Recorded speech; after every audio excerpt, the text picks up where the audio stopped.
Yo, yo, yo, what's goody, yitty, yitty, y'all? What's up? It's your boy Remo, and I'm back with another video. Drinking iced tea. The number one drink of the summer, Arizona iced tea, Arnold Palmer, the light kind. Yeah, I'm back with another video, y'all, and this one is for the kids. And it's also for the Gen Xers and the Millennials and some Gen Zers or the Alphas, whatever you want to call them. Yeah, this video is about the time I failed 7th grade. It was a blessing and a curse. The reason why it was a curse is because I got picked at. I got picked at relentlessly. And I used to be the king of jokes. I used to be picking at people, but when I failed 7th grade, the joke was on me for months. It was horrible. It was a nightmare. And to make it so, what made it even worse is because I thought that whole summer before. Okay, let me take you back. The reason why I failed is because I struggled with algebra. I struggled with science, and I think I struggled with social studies. And back then you had to pass every class or go to summer school. I didn't go to summer school. The reason why I didn't go to summer school is because I chose to work that year. I had a little bullshit job that didn't even go well. I didn't even work the whole summer. Like, I worked like a month. Like by the last week of July, I was only 13, 14, and I was getting paid under the table.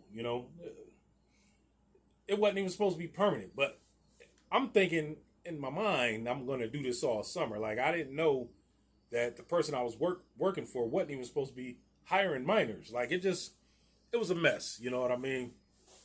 So, because I chose to work for pennies, I ended up failing 7th grade when I should have been going to summer school. See, I didn't go to summer school. I didn't do what I was supposed to do. Another reason why I didn't go to summer school, it's not because I wanted to work. I could have did both, but it was easier to not go to summer school and work. But now that I look back on it, maybe I should have did both. But I probably could. No, I don't think I could have did both because of the hours I was working. I was working mornings, and so now, but I didn't really have the money to get back and forth to summer school, And my mom was struggling. She had just had my little sister, and she had me and my brother. I was the oldest. So, I just got tired of being broke. I needed my own money. So I said, to hell with summer school. I can't afford to get back and forth anywhere. But here I am 31 years later thinking about it. I could have rode my bike back and forth to summer school. Or I could have rode my bike on some days and caught the bus, on days I had a few dollars. You know what I mean? But hey, hindsight is 20/20. But throughout that whole summer, I said to myself, I know I ain't gonna be the only one that failed. But when school started, guess what? I was the only one that failed. Because it was weird, because right before school started, like 2 weeks, maybe like 3 weeks before school started, I went school shopping. My mother gave me a couple dollars to go school shopping. She was mad that I failed, but she threatened to make me wear the same clothes from last year. Because she said, yeah, you don't need no school clothes. You didn't pass. Since you failed, I should fail to buy you school clothes or something like that. I was like, Mom, clothes old. I can hardly fit them. I grew a little bit over the summer. So, she gave me a few dollars. I went downtown to go shopping. And when I was downtown, I saw a lot of the friends that I had that first year of 7th grade. They were coming from summer school. They had books and notepads in their hand. And I'm like, these dudes did worse than me. These dudes were some serious F-ups. They were some serious clowns, but they managed to go to summer school. I should have been with them. And they was asking me, they was like, you coming from summer school? I'm like, nah. They was like, they had this look on their face like, why you ain't going to summer school? You was messing up just as bad as us. They had that look on their face. They was like, you ain't in summer school? Why not? And I was like, I passed. Just lying. I was like, I did good. They was looking at me. They knew I was lying. They just kind of let it go. But when school started, boy, they saw I was on the 7th grade floor. And then when lunch started, I had to eat on the 7th grade side. I tried to eat on the 8th grade side with my friends. They was like, man, you failed. Go on back over there. You know, I was the object of ridicule for half the year. It was a nightmare. It got so bad that it got so bad. I used to hate to show my face in the lunchroom. You know, like for the first 4 months, all the way up till January, it was horrible. You know, but once January came around, they just got tired of picking on me. It took them almost 4 months to get tired of picking on me. That's how bad it was. Just imagine being picked on to the point where people just get tired of it. And kids, they're relentless. They usually don't get tired of picking on you. You know, they'll pick on you forever if they could, but, you know, I had to endure it. It was horrible. You know, it was hard. I wouldn't wish it on nobody. Did I cry? Not really. I just, like, after about 2 weeks, I kind of got used to it, you know. Oh, yeah, you flunked. Oh, you a failure. Ah, this dude flunked. Ah, he ain't go to summer school. Oh, he goofed off. And, you know, but the part that was a blessing was the friends that I made the second year in 7th grade became some of the best friends ever. We're still friends to this day. You know, it was a group of us. It was like maybe like 15 of us. You know, to this day, we're real tight. We're like family. And out of that group of friends that I made the second year, my first girlfriend came out of that. My first real girlfriend came out of that group. Actually, it was two of them. But the first girl I dealt with was in that group. We're still cool to this day. The second one, I haven't heard from her in a long time. But, you know, we're all friends on Facebook. But, yeah, ain't nothing like your first love. Now, I really love this chick. You know, we went together. We dated off and on all through junior high, all through high school, all through our 20s. You know what I mean? We kept losing contact. You know what I mean? That's why we never was in a real long-term relationship. But, yeah, me and her, we still friends to this day. You know, when I see her, you know, we hug, we talk, we converse. Now, had I not failed 7th grade, I would have never met some of these people, you know? And,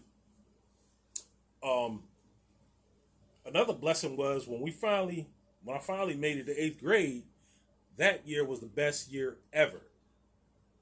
That 95, 96 year was the best year ever. That's when the 90s was at its peak. See, the 90s was vibrant. It was colorful. It was fun. You know, just look at some of these 90s shows. Full House, Fresh Prince of Bel-Air, the Nanny, you name it. Family Matters. Everything was colorful, fun, you know. And we was all good. We was all in good shape. There's a term out there called 90s fine. You know, when you see a chick that look good, you say, "Oh, she's 90s fine," because not too many chicks back in the 90s was overweight. Like, they didn't have these ridiculous looking butts or you know, ridiculous looking lips. 90s fine mean they were naturally curvy. You know, sort of like Christina Applegate, like how she looked on Married with Children. That's 90s fine. Or Holly Berry and Boomerang, you know, or Karen Parsons, the chick that played Hillary on The Fresh Prince. She was real fine. A lot of people hated the character on The Fresh Prince, but she was 90s fine. Toni Braxton, you know, the way she looked in the, you know, Gina and Pam from the 90s, that was 90s fine. It's very few women that look like that to this day. But when you see a woman in 2025 that's slim, that don't got no implants, no injections, that's 90s fine.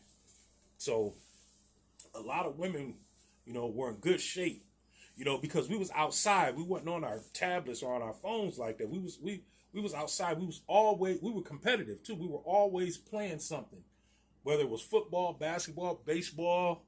You know, a lot of the girls jump roped. You know, a lot of the girls did that stepping. You know, that's a workout right there. That's some cardio for you, for real. You know, so we wasn't sloppy fat. And we wasn't ordering from DoorDash all the time. You know, these nowadays people be ordering from DoorDash and Uber Eats and what's the other one? Grubhub. Man, every now and then we would order a pizza, and that was like a big treat. When somebody said, "Yo, you want to order a pizza?" You used to be like, "Yeah, yeah." That was once in a blue moon, once in a while. You know, people order pizzas 2-3 times a week now. You know, I ain't never back in the days. I never heard nobody say, "Oh, I'm sick of pizza," because we didn't get it that much. You know what I mean?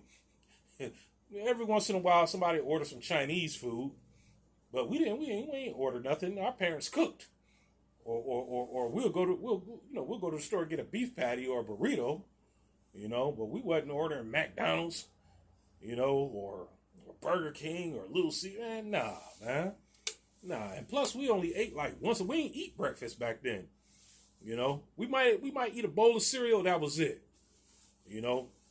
We would eat a bowl of cereal and dinner. That was it. And it seemed like we went to bed at a decent time. We wasn't all up all night playing video games. Yeah, we played video games, but not all night. You know, nah. For the most part, we played video games on the weekends or during the wintertime. Like during the summertime, we was outside. We was outside.